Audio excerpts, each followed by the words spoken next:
अस्सलाम वालेकुम, मैं हूं रेहान हैदर और आप देख रहे हैं डिजिटल रंग। मेरे साथ मौजूद हैं क्राइम एनालिस्ट अली रज़ा शिराजी भाई, जिनके अक्सर आप व्लॉग्स देखते रहते हैं क्राइम के रिलेटेड और अंडरवर्ल्ड के रिलेटेड।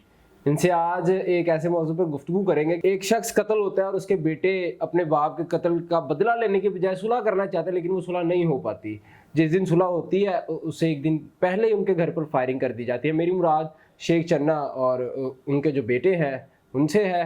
अली भाई से जानेंगे इस सारे मामले के पस मंजर क्या है। अस्सलाम वालेकुम। वालेकुम सलाम, कैसे हैं? अल्हम्दुलिल्लाह। अली भाई, आपने ये वाक़या तो देख लिया होगा, ऑलमोस्ट 26 से 23 तारीख का ये वाक़या है। और क्या मामला बना कि वो अपने बाप के कत्ल के लिए सुलह करना चाह रहे हैं, सुलह नहीं करने दी जा रही। कौन से नासिर इसमें शामिल हैं जो चाहते हैं कि सुलह ना हो? रेहान भाई, इसमें ना ये बड़ा ही, सबसे पहले तो मैं उन जो बिलाल और मुजम्मल चन्ना है, उनके जो सोगवार बेटे हैं और उनकी वालदा है, उनको मैं इस बात पर बड़ा अप्रिशिएट करूंगा कि वो जवान खून है। उन्होंने अपने वालिद का इंतकाम लेने की बजाय और आगे से गन उठाने की बजाय या कोई कत्लो गारत लाहौर में मचाने की बजाय उन्होंने सुलह की तरफ एक कदम बढ़ाया। और दूसरी बात जो है, इस जो कत्ल के बयानात हैं गवाश भट्ट के, ये ना होने पे किसको फायदा हो सकता है? किसको हो सकता है? किसको फायदा या किसको नुकसान है? इस लाहौर में इस चीज से जो जुड़ी जो लोग हैं ना, अंडरवर्ल्ड की ये स्टोरी में जो जुड़े हुए लोग हैं, वो 3 खानदान है। सबसे पहले गवाश भट्ट। गवाश भट्ट, अगर उसने गोली चलवाई है तो गवाश भट्ट ने उस दिन देगों का इंतजाम किया हुआ था और मिठाई का इंतजाम किया हुआ था और अपने दोस्तों से ये जेल के अंदर ये कह रहा था कि आज नहीं तो कल मैं चला जाऊंगा, अल्लाह ताला ने मुझे माफ कर दिया है और मेरे बयान हो रहे हैं। ठीक है। और आज 27 तारीख है और मैं इंशाल्लाह ताला आज सुबह 10-11 बजे मेरे बयान हो जाए। ठीक है। उसको क्योंकि फोन की सहूलत, आजकल फोन अंदर अलाउ नहीं है, वो बूथ पर जाना पड़ता है। तो वो पहला दौर था जब मोबाइल वगैरह अंदर यूज हो जाते थे। अब चूंकि मोबाइल अंदर नहीं अवेलेबल होते, जैमर्स लगे हुए हैं, तो वो बूथ पर जब जाके अपने भाई को, कजन को फोन करता है तो वो बताता है कि भाई आगे से तो ये मामला हो गया, वाकया पेश आ गया। रात 2:00 पर मुजम्मल चन्ना और बिलाल चन्ना के घर पर अंधाधुंध फायरिंग हुई है और एक गाड़ी आती है और वो कलेक्शनकोव के साथ उनके घर पर फायरिंग करती है और मुजम्मल चन्ना और बिलाल चन्ना अपने बच्चों को बड़ी मुश्किल से बचाते हैं और उससे जो है ना, वो फायरिंग से अल्लाह ताला ही उनके बच्चों की जान बचाता है।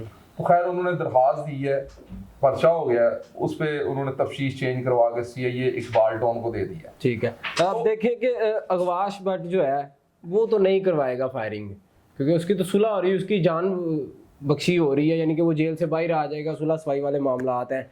तो फिर ये कौन फायरिंग कर सकता है? क्या मुजम्मल की और वो जो शेख चन्ना के दूसरे बेटे हैं, इनकी कहीं और भी कोई दुश्मनी है? एक्चुअली ये जो लड़ाई है ना, इसमें हमें ये देखना पड़ता है कि इसमें किसको इसका एडवांटेज है गोली चलाने का और किसको डिसएडवांटेज है। ठीक है। इसमें देखें कि अगर गवाश भट्ट के बयान हो रहे हैं तो वो तो इस फायरिंग से बाहर निकल गया। ठीक है, माइनस हो गया। तो अब इसमें बचते हैं 3 लोग। ठीक है। एक बचता है तीफी भट्ट, एक गोगी भट्ट और एक टीपू ट्रका वाली फैमिली। ठीक है। उसमें ये बिलाल और मुजम्मल ने मुझे खुद ये बात कही है कि जब हमारी ये पहले सुलह हो रही थी, उस वक्त तीफी भट्ट जो है अपने ये बिलाज वाले कत्ल में, यानी कि साइड पे नहीं हुआ था, भागा नहीं हुआ था। ठीक है। तो उसने ये कहा था कि बेटा, किसी के हाथ पैगाम भिजवाया था कि बेटा तुम ये सुलह करो, सुलह बड़ी अच्छी चीज है, अगर तुम्हें किसी का डर खौफ है तो तुम मेरे घर बैठ के अपने बयान वगैरह लिखवाओ और मैं अपनी सरपरस्ती में तुम्हारी सुलह करवाता हूँ। ठीक है। तीफी भट्ट भी इस मामले तीफी भट्ट भी इसमें से माइनस हो गया। ठीक है। अब आ जाते हैं हम टीपू ट्रका वाला फैमिली की तरफ कि अगर गवाश के बयान हो तो उन्हें एडवांटेज है या डिसएडवांटेज? उन्हें डिसएडवांटेज इसलिए नहीं है क्योंकि जो मीर बिलाज है उसका ताल्लुक इसके साथ थोड़ा बहुत ताल्लुक था, गवाश भट्ट के साथ। ठीक है। तो वो जब अब इसने पेशावर हाई कोर्ट से जब बेल ली थी, प्रोटेक्टर बेल लेने गया था, तो फिर इसने लाहौर आना था या इसने दुबई जाना था। इसको वीजा भी, कुछ लोग ये कहते हैं हमारे ज़राए के मुताबिक कि बिलाज ने ना इसको वीजा भी भेजा हुआ था दुबई का कि तुम दुबई मेरे पास आ जाओ। उस वक्त बिलाज दुबई में था। तो ये वहां से पेशावर में गिरफ्तार हो जाता है, फिर उसको वहां से लेके लाहौर में ला गया एटीसी कोर्ट में पेश किया जाता है। अब टीपू ट्रका वाली फैमिली भी इसमें माइनस हो जाती है, ठीक है, हमारे जराये के मुताबिक।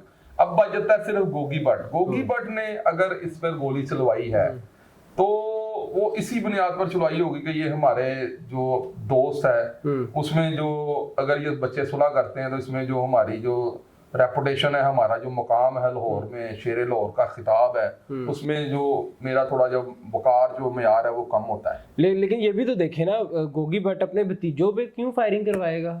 गोगी भट्ट अपने भतीजों पे फायरिंग करवा रहा है ना, मरवा थोड़ी रहा है, डरा रहा है कि बयान ना दो, ठीक है।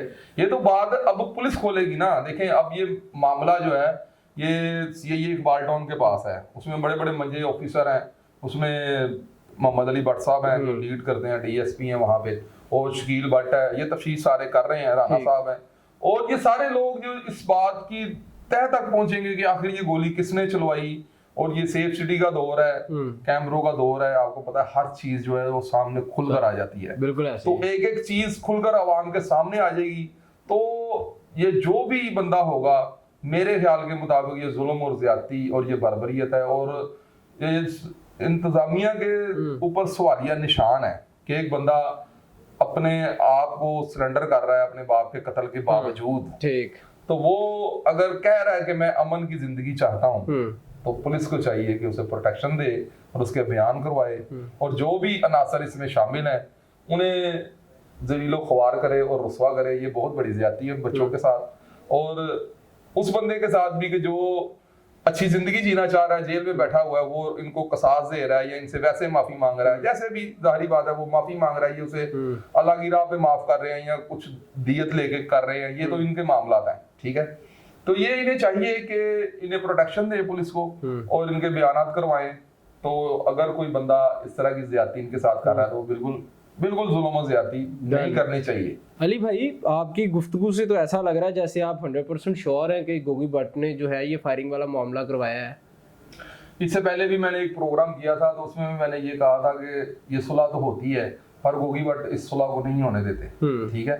तो इसके ताने बाने जो है वो गोगी भट्ट के साथ ही जाके मिलते हैं। अब ये इस पे जो डेड श्योर लॉक है ना वो पंजाब पुलिस लगाएगी। मैं तो एक तज्जिया कर सकता हूँ, एक एनालिसिस कर सकता हूँ इस पे, ठीक है, कि इसमें जो है अगर शेख चन्ना की दोस्ती में या मोहब्बत में गोगी भट्ट ये कहता है कि मैं अपने दोस्त का बदला लेना चाहता हूँ या मैं अपने दोस्त के कातिल को अंदर जेल में गलाना सड़ाना चाहता हूँ, तो ये फिर वो जानता है, तो यहाँ उसके बच्चे जानते हैं। ठीक हो गया, बहुत शुक्रिया अली भाई जी। तो नाज़रीन, आपने तमाम गुफ्तगू जानी, अपनी रेसिपी कमेंट सेक्शन में ज़रूर रखा कीजिएगा, और अगर आपके दिमाग में कोई सवाल गर्दिश कर रहा है तो आप कमेंट सेक्शन में पूछ सकते हैं, अली भाई उसका भी जवाब आपको ज़रूर देंगे। हमें दीजिएगा इजाज़त, अल्लाह हाफिज़।